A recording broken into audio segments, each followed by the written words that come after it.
झारखंड के उच्च और तकनीकी शिक्षा व्यवस्था में अब बड़े बदलाव की तैयारी शुरू हो गई है। मुख्यमंत्री हेमंत सोरेन ने अधिकारियों को साफ संदेश देते हुए कहा कि अब झारखंड को सिर्फ खनन आधारित राज्य नहीं बल्कि माइनिंग से माइंड की दिशा में आगे बढ़ाना होगा। इसके लिए उन्होंने कई अहम योजनाओं को तय समय सीमा में धरातल पर उतारने का निर्देश दिया है। मंत्रालय में आयोजित उच्च स्तरीय समीक्षा बैठक में मुख्यमंत्री ने उच्च एवं तकनीकी शिक्षा विभाग की योजनाओं की समीक्षा करते हुए अधिकारियों को 15 दिनों के भीतर झारखंड विश्वविद्यालय सेवा आयोग को पूरी तरह कार्यरत करने का निर्देश दिया। इससे विश्वविद्यालयों में लंबे समय से खाली पड़े शिक्षकों और कर्मचारियों के पदों पर नियुक्ति प्रक्रिया तेज हो सकेगी। मुख्यमंत्री ने रोजगार परक कोचिंग व्यवस्था को व्यवस्थित करने के लिए कोचिंग रेगुलेटरी अथॉरिटी को भी 15 दिनों के भीतर सक्रिय करने का आदेश दिया। उन्होंने कहा कि शिक्षा व्यवस्था को पारदर्शी और गुणवत्तापूर्ण बनाना सरकार की प्राथमिकता है।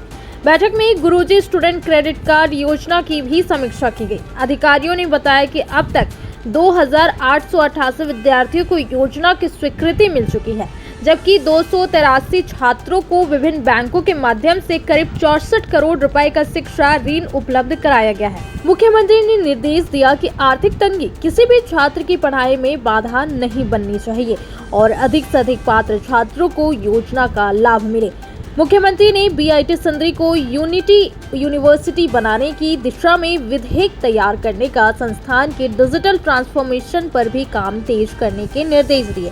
इसके अलावा राज्य के 9 जिलों में तकनीकी शिक्षा क्लस्टर विकसित करने, सरकारी पॉलिटेक्निक संस्थानों को आधुनिक बनाने तथा electric vehicle, semiconductor, logistics, textile design और अन्य रोजगार परक कोर्स शुरू करने पर जोर दिया गया। उन्होंने विश्वविद्यालयों में पीपीपी मॉडल पर सीबीटी सेंटर स्थापित करने, शैक्षणिक सत्र 2026-27 से लाइव ऑनलाइन क्लास शुरू करने, छात्रावास की स्थिति सुधारने और रिक्त पदों को जल्द भरने के निर्देश भी दिए। साथ ही झारखंड में रोबोटिक्स और आर्टिफिशियल इंटेलिजेंस जैसे आधुनिक क्षेत्रों में युवाओं को जोड़ने के लिए नई पहल करने पर भी बल दिया गया।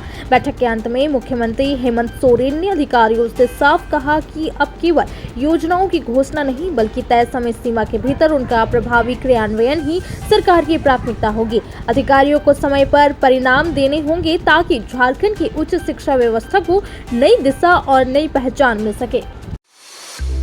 आप देख रहे हैं सिटी स्कोप 24, आपका अपना चैनल।